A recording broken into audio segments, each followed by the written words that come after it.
Nah, gimana tuh Coach? Caranya biar karir kita bisa melesat gitu ya, dan juga bos ngelihat kita tuh hasil kerja kita tuh bagus. Gimana tuh Coach? Yaitu dengan mendisrupsi karir kita, mendisrupsi diri kita bisa meningkatkan peluang untuk mencapai hyper growth atau pertumbuhan karir yang luar biasa itu. Oke, kan biasanya disrupsi itu kan datang dari luar tuh Coach. Ini kita malah harus mendisrupsi diri kita sendiri gitu ya. Yes. Nah, maksudnya gimana tuh Coach?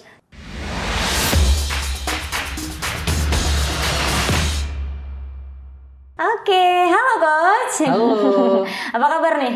Alhamdulillah. Alhamdulillah ya. Jadi teman-teman, Coach Haris ini pernah datang ke podcast kita ya, bahas innovation coaching ya. Ya bagi teman-teman yang mau nonton, silakan klik di atas atau di deskripsi juga ada ya. Nah, sekarang kita bahas yang lain lagi nih Coach ya. Karena kan ini udah akhir tahun ya Coach ya.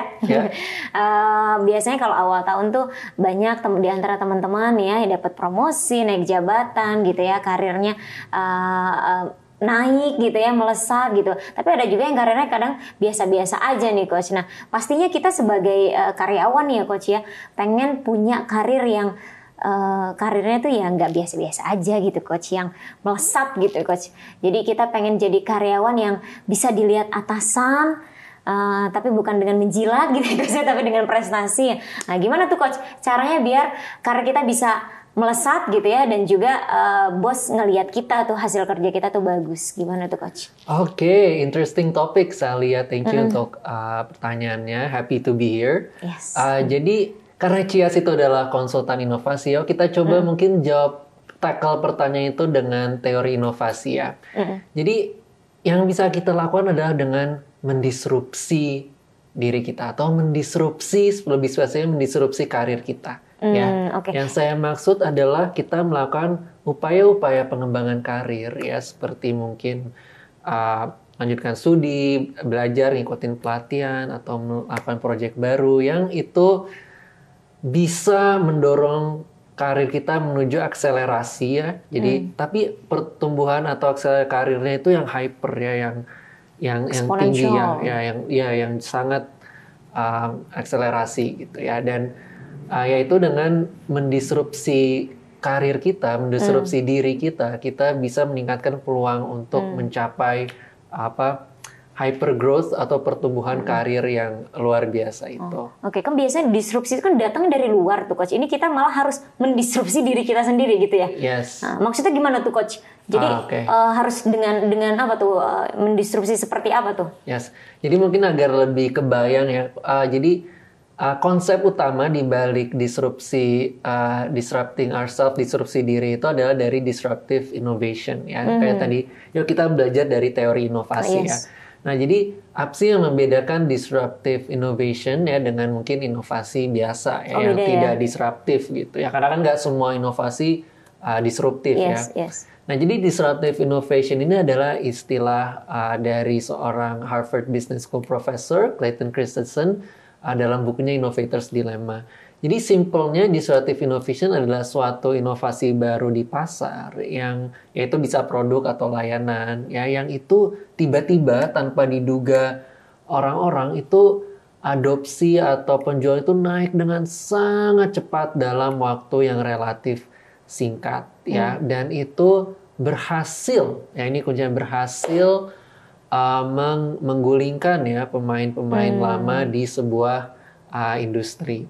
Mungkin kita lihat contoh aja biar lebih tergambar. Contohnya adalah Airbnb ya, suatu disruptive innovation yang berhasil mendisrupsi industri perhotelan. Nah, Airbnb itu luar biasa pertumbuhannya ya, karena dia dalam 5 tahun saja ya, dari 2013 sampai 2018 itu revenue-nya naiknya sampai melebihi Hilton ya, yang kita tahu adalah industry leader ya, leader nomor 2 saat itu. Udah lama banget kan ya Hilton ya. Jadi dan itu udah melebihi Hilton, dan ya memang di tahun 2018 itu masih di bawah top leadernya yaitu Marriott ya, tapi ya sudah 2/3-nya ya.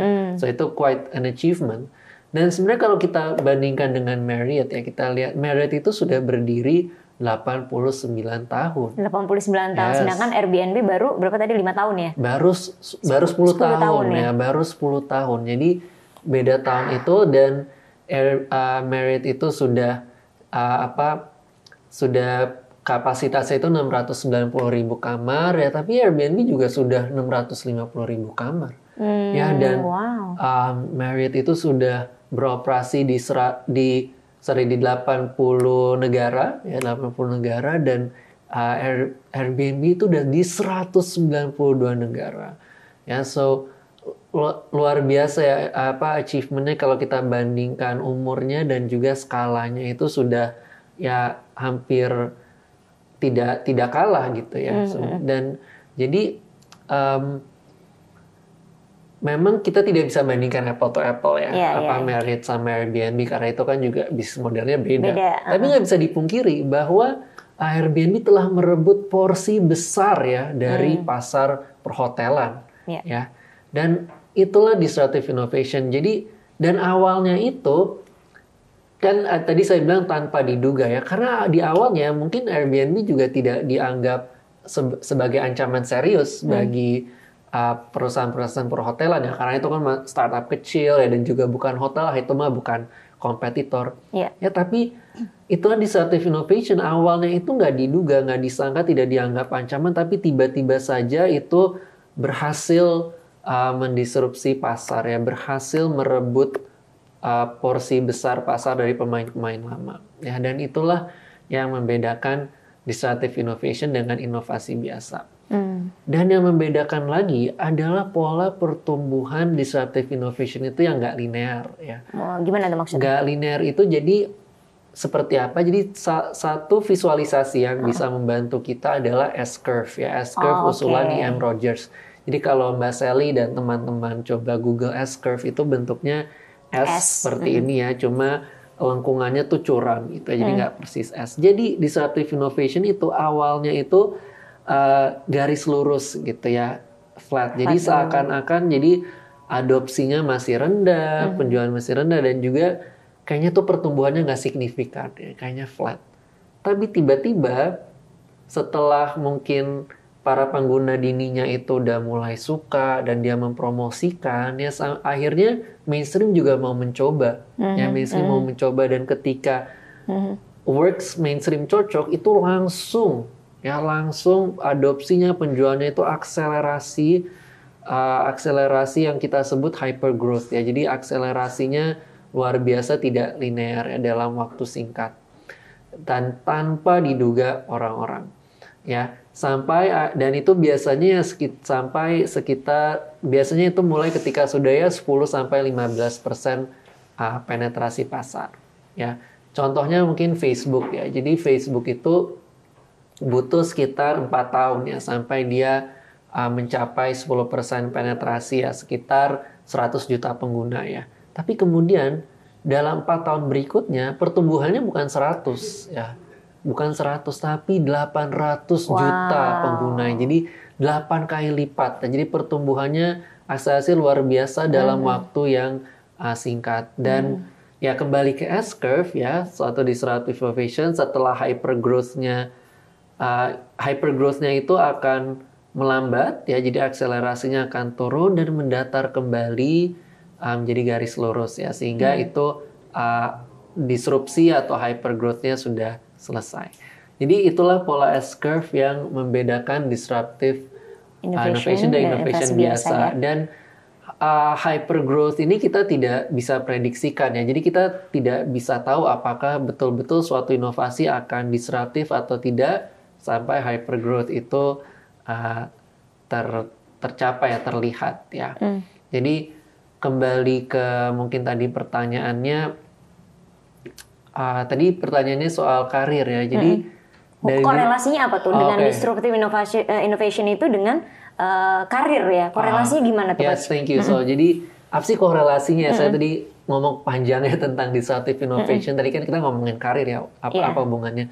So jadi jadi ini sebenarnya konsepnya itu dari buku judulnya Disrupt Yourself karya Whitney Johnson. Jadi dia melihat bahwa pola S-curve disruptive innovation itu juga bisa kita gunakan untuk memahami pola disrupsi diri. Contohnya disrupsi karir. Ya. Mungkin sedikit cerita dulu tentang Whitney Johnson. Jadi Whitney Johnson itu dia awalnya adalah seorang sekretaris di Wall Street.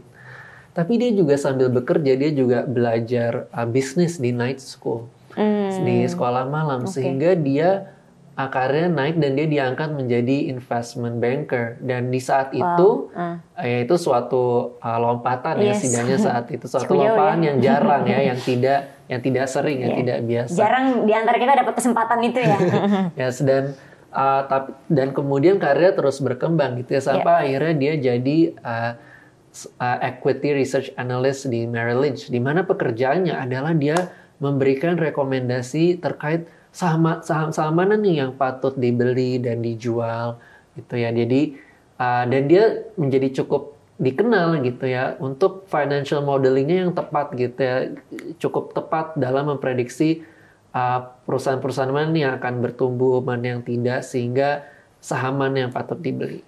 Tapi setepat-tepatnya prediksi dia, tetap saja ada perusahaan-perusahaan yang itu tuh untuk periode waktu cukup lama tuh kayaknya nggak bertumbuh gitu ya, kayak nggak ada pertumbuhan yang signifikan gitu ya, sehingga analis melihat itu mah nggak usah dibeli gitu ya saham perusahaan gitu. Tapi tiba-tiba tanpa diduga dalam waktu yang singkat itu performance-nya ya naik gitu ya, naik cukup luar biasa kenaikannya, yang itu melejit melebihi prediksi semua analis ya. Dan itu ternyata karena inovasi yang mereka lakukan tahun-tahun sebelumnya. Oke, jadi dia baca pattern-nya gitu ya. Ternyata ya itu karena dia ada disruptive innovation dia melakukan inovasi yang ternyata itu ya tadi masih awal S-curve tapi tiba-tiba mencapai hypergrowth gitu ya. Karena ternyata innovation itu disruptive ya. Dan jadi kembali ke karir gitu ya. Kita bisa, jadi menurut Whitney Johnson setelah dia tahu, ternyata dia dengar ya tentang istilah disruptive innovation dari Clayton Christensen, dia jadi paham, ternyata perusahaan-perusahaan itu, ya mereka adalah disruptors. Ya. Mereka adalah disruptors. Tapi dia juga menyadari bahwa, wait a minute, diri dia juga disruptor. Ya mungkin bukan disruptor inovasi, tapi disruptor dalam karirnya.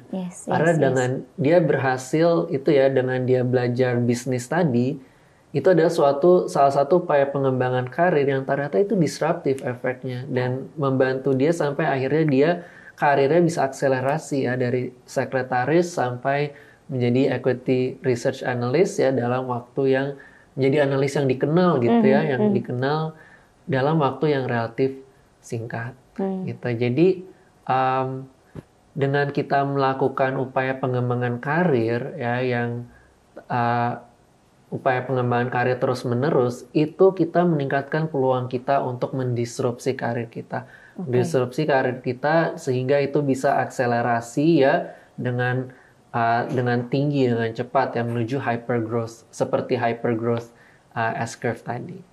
Nah memang belum tentu sih ya, belum tentu upaya pengembangan karir kita berhasil disruptif ya. Bukannya tidak ada progres, bukannya tidak mendorong pertumbuhan karir kita, hanya saja akselerasi tidak se-hyper S-curve itu. Dan itu normal karena ya, dan itu tantangannya disrupsi gitu ya. Kalau kita lihat itu yang membuat disrupsi susah dan nggak semua tercapai ya. Tapi dengan kita melakukan upaya pengembangan karir, itu meningkatkan peluang kita untuk mencapai itu. Ya, seperti misalnya kita lihat inovasi ya. Inovasi itu kan ya nggak semuanya berhasil mendisrupsi pasar ya, tapi kan tetap bisa sukses kan, tetap kita bisa aja sukses, hanya saja efeknya tidak disruptif, kita nggak bisa bilang gagal. Jadi ya sama dengan karir ya, mungkin upaya pengembangan karir itu kita tidak berhasil mendisrupsi karir kita, tidak berhasil mendapatkan promosi atau kita tidak berhasil pindah bidang sesuai yang kita harapkan. Tapi itu tetap membuat kita jadi profesional yang lebih baik gitu ya. Dan S-curve ini juga nyambung ya, ketika mungkin contohnya yang kita sering lihat belakangan ini adalah ketika yang banyak sekarang itu kan orang mau pindah karir ya ke bidang teknologi ya seperti data science atau product management dari bidang-bidang lain yang non-tech gitu ya, yang tidak ada hubungannya sebelumnya. Nah itu ya salah satunya dengan upaya salah satunya dengan ya contohnya mengikuti bootcamp gitu ya. Dan itu adalah satu contoh upaya untuk kita mendisrupsi karir kita. Tapi ya sesuai S-curve tadi, di awal itu belum tentu ada, ya kita udah ikut bootcamp, itu belum tentu ada dampak yang langsung kerasa gitu ya. Jadi baru ngikut bootcamp 6 bulan terus langsung dapat promosi kan nggak betul. Nggak ini juga ya. Yes. Jadi walaupun kasusnya beda-beda, tapi ya tidak segampang itu ya. Biasanya tidak sebentar. Dia selain ikut bootcamp, dia tetap harus mungkin belajar secara otodidak, ngembangin portfolio, atau ya networking di berbagai communities ya. Jadi itu bisa jadi ya seperti Asker flat dulu, nggak ada dampak karir yang terasa, progres yang signifikan. Tapi kemudian tiba-tiba dia ketemu pekerjaan atau project yang pas ya, dan itu meluncurkan karir dia ke hypergrowth. Tapi yang misalnya tidak pun ya itu juga tetap saja bukan berarti itu waste ya, dalam arti dia tetap menjadi jadi bekal nggak sih buat dia tetap menjadi profesional yang lebih baik ya. Dan kita juga nggak bisa samakan ukuran hypergrowth di inovasi dengan ukuran hypergrowth di karir, karena kalau di inovasi itu kan ukuran hypergrowth-nya itu ya dari angka ya, revenue, adopsi ya, users gitu ya. Tetapi kalau di karir itu nggak harus numbers, nggak harus soal naik jabatan, naik gaji, tapi bisa soal terkait kepuasan kita, kompetensi kita, dan mungkin juga work-life balance ya, tergantung bagaimana kita memaknai karir. Gitu. Oke, wow, menarik. Pertanyaan saya selanjutnya gini, Coach. Apa yang bisa kita lakukan gitu ya untuk meningkatkan peluang keberhasilan mendisrupsi karir kita di Coach? Yes, good question ya. Gimana sih kita bisa ya harapannya kan kita semua nyampai hypergrowth ya. Gimana sih kita bisa meningkatkan peluang kalau memang upaya-upaya kita itu bisa meluncurkan kita ke hypergrowth. Nah, ini kita bisa belajar dari pengembangan inovasi ya. Jadi inovasi itu ya misalnya kita lihat Airbnb ya. Jadi Airbnb di awal S-curve tadi dan saat dia hypergrowth itu berbeda, ya, berbeda. Jadi di awal itu masih ya Airbnb hanya menyediakan airbed gitu, hanya menyediakan kasur ya, makanya namanya Airbnb ya. Tapi yang mereka lakukan adalah mereka terus bereksperimen ya. Jadi mereka dapat feedback dari pengguna awal ya. Berdasarkan mereka coba di launch, mereka coba perbaiki produknya ya, sehingga produknya itu terus diperbaiki gitu ya, dari setiap eksperimen, dari setiap launching, dari setiap rilis diambil pembelajarannya, dan dia itu terus memperbaiki produknya ya, sampai akhirnya itu ketemu product market fit ya, di mana produknya itu terbukti laku tepat ya, terbukti tepat dengan keinginan dan kebutuhan customer gitu ya. Jadi dalam karir yang bisa kita lakukan adalah kita terus bereksperimen, memperbaiki diri kita untuk meningkatkan peluang kita mencapai semacam product market fit-nya tadi gitu ya. Karena pengembangan karir, upaya pengembangan karir itu seperti upaya pengembangan inovasi itu adalah pada esensinya adalah eksperimen. Kita nggak tahu hasilnya akan berhasil atau tidak, ada unsur ketidakpastiannya, ada resiko kegagalannya. Tapi di setiap eksperimen, di setiap upaya, kita bisa menurunkan resiko kegagalan itu. Kita bisa menurunkan ketidakpastian itu ya, dengan pembelajarannya, sehingga meningkatkan peluang kita untuk mencapai fit. Dan biasanya ketika tercapai fit itu, hypergrowth akan mulai ya, seperti dalam case Airbnb. Nah kalau di karir fitnya apa ya? Apakah product market fit? Nah kalau saya mungkin sebutnya person opportunity fit ya. Jadi person opportunity fit. Yes. Gimana tuh maksudnya? Jadi kita sebagai person ya, jadi ada kecocokan yang kuat antara kita sebagai personnya ya, kemampuan kita, pengalaman kita, kematangan kita dengan peluang-peluang yang ada di pasar ya, yang ada peluang-peluang yang di sekitar kita, yang datang, yang muncul gitu ya, peluang-peluang yang muncul ya dari segi level tantangannya, ya orang-orang pendukungnya, atau mungkin ya dampaknya gitu. Jadi terjadi ketepatan yang kuat ya, person dan opportunity fit itu. Jadi yang kita bisa lakukan adalah dengan kita perbaiki kita sebagai person ya, setiap upaya kita mungkin sekarang ya mungkinnya contohnya admin gitu ya. Sekarang kita belajar bahasa Inggris, kemudian nextnya kita upaya berikutnya kita coba belajar Excel. Jadi ada hal-hal yang berbeda dan itu kita tahu, oh ternyata dengan saya belajar bahasa Inggris nih, saya makin sering diajak meeting gitu ya, atau diajak ngobrol gitu ya. Terus mungkin dia belajar Excel, sejak belajar Excel, dia jadi mulai dilibatin nih di project-project yang lebih susah gitu ya. Atau dia bisa lebih banyak networking gitu ya, itu mulai diikut-ikutin yang mulai kenal banyak orang. Dan itu semua adalah upaya pengembangan karir kita. Sehingga nanti ketika ada peluang yang pas ya, kita sudah cocok gitu. Peluangnya cocok dengan versi kita yang saat itu. Dibanding yang udah terupgrade ya. Ya, dibandingnya cocok sama kita yang sudah versi keberapa sekian udah diupdate gitu, dibanding pas kita masih kasur doang. Airbnb masih kasur doang, belum ada ya. Jadi kita ya itu meningkatkan peluang kita untuk sampai ke person opportunity fit itu. Dan bila memang tercapai ya kemungkinannya besar tinggi untuk kita karir kita akselerasi meluncur ke hyper growth ya.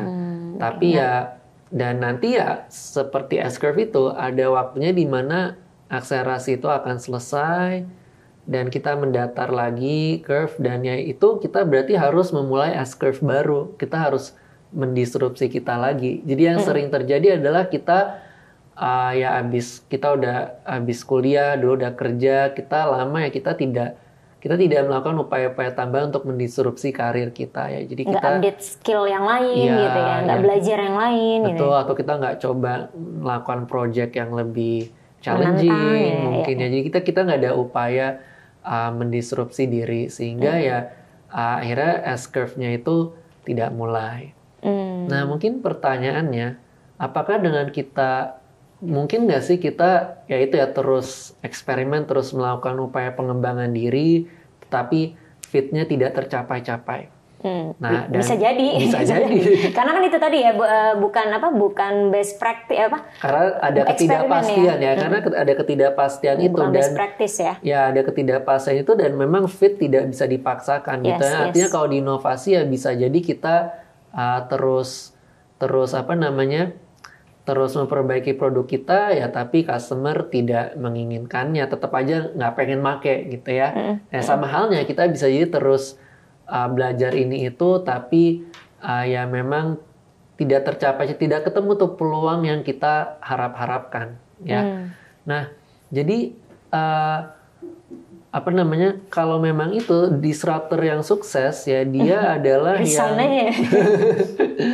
nggak dia ya mungkin salah satunya bisa ya karena mungkin udah lama terus dia merasa diri dia udah terupgrade juga gitu ya, banyak skill yang dia ini. Cuma kadang memang opportunity kan itu tadi ya coach ya, kadang datangnya nggak tepat atau datangnya kelamaan gitu ya. Ya kita tidak dapat opportunity yang benar-benar fit, person opportunity fit itu ya. Walaupun memang di awal ya S-curve ya, jadi di awal memang bisa saja kita melakukan banyak upaya pengembangan karir, tapi itu tidak ada dampak atau progres yang signifikan terasa, itu mungkin ya. Tapi kalau misalnya itu terus-terusan, kita udah eksperimen, belajar, terus perbaiki diri, itu nggak tercapai-capai fit ya, mungkin memang fit itu tidak. Mungkin kita mencari peluang yang salah gitu ya. Kita mencari peluang yang salah. Sehingga yang kita bisa lakukan, kita nggak harus berhenti total. Yang kita bisa lakukan adalah berubah arah. Ya. Bukan berhenti pivot. Yes, itu istilahnya bagi yang belum familiar. Jadi pivot itu kalau di bisnis tuh istilah kita melakukan perubahan signifikan ya. Bisa dari produk kita, bisnis model kita, atau sasaran customer kita ya. Untuk mengejar peluang bisnis baru yang berbeda, yang mana kemungkinan fitnya lebih tinggi. Ya. Kalau di karir, karir shifting gitu ya. Sekarang banyak ya. Karir sekarang shifting, banyak ya. karir pivoting. Nah mungkin untuk ilustrasi saja kalau di inovasi, misalnya aplikasi yang kita suka gunakan sekarang yang itu hasil pivot adalah Instagram. Ya karena Instagram itu dulu itu bukan Instagram. Jadi dulu itu Instagram adalah suatu aplikasi namanya Bourbon. Jadi dia tuh kayak for share buat check-in gitu.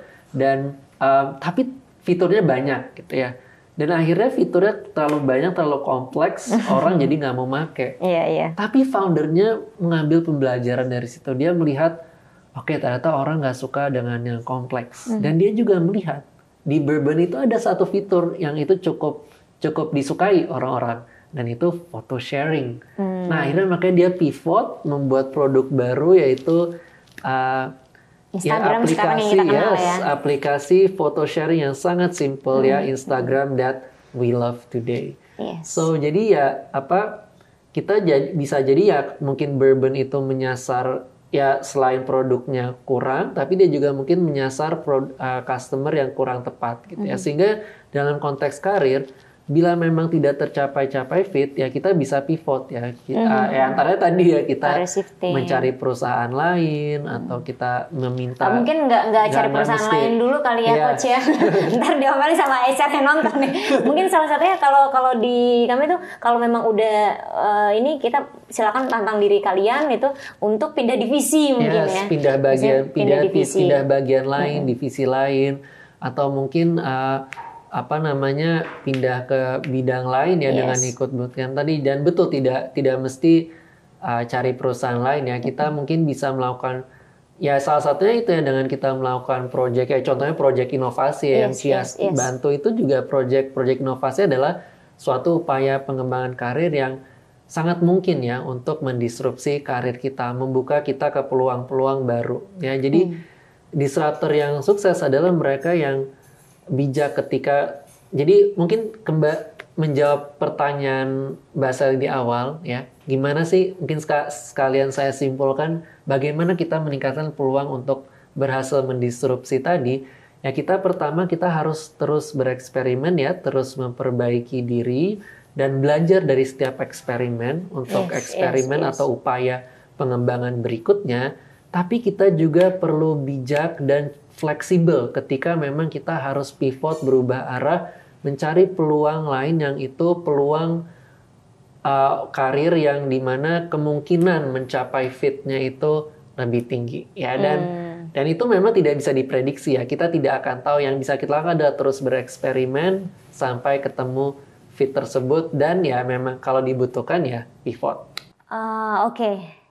Sebenarnya waktu itu udah habis nih coach. Tapi aku penasaran nih ya. Satu pertanyaan lagi ya coach ya. Tadi kan coach Haris tuh sempat bilang apa tadi, pivot ya, terkait pivot ya.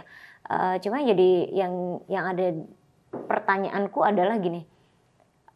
Untuk pivot itu kita butuh berapa lama tuh kita menyadari bahwa oh ternyata eksperimen kita tuh nggak berhasil gitu ya, nggak tercapai gitu. Jadi kita sebaiknya pivot. Kapan kita harus memutuskan untuk pivot? Yes, good question ya. Jadi memang itu memang pertanyaan yang tidak ada jawabannya sebenarnya, karena dalam arti kita tidak bisa memprediksi ya kapan kita harus berapa lama untuk kita decide harus pivot atau enggak. Karena ya sebagai konsultan inovasi juga suka ditanya sama klien, butuh waktu lama sih kita sampai mencapai product market fit, kapan kita tahu kapan harus pivot. Itu emang nggak ada jawabannya, karena memang ya ini is an experiment gitu ya, ada unsur ketidakpastian ya. Jadi kita yang jadi patokan bukan waktu ya, patokan bukan waktu tapi hasil dari eksperimen kita. Artinya gini, jadi ya misalnya kayak tadi misalnya tadi yang kayak Instagram pas Bourbon dulu ya, mungkin dia udah perbaiki lagi, tapi sampai sekian kali eksperimen itu tetap aja adopsinya rendah ya, atau nggak ada traction gitu ya dia harus pivot mau nggak mau gitu ya. Jadi dia memang udah beberapa kali eksperimen, jadi hitungannya patokannya not necessarily time, tapi sudah seberapa sering kita eksperimen dan seberapa setiap eksperimen itu ada hasil yang signifikan atau tidak ya, ada perbaikan di hasil performance bisnisnya, ada peningkatan atau tidak. Kalau memang tidak ada peningkatan signifikan ya berarti tandanya kita harus pivot ya, mencari opportunity baru.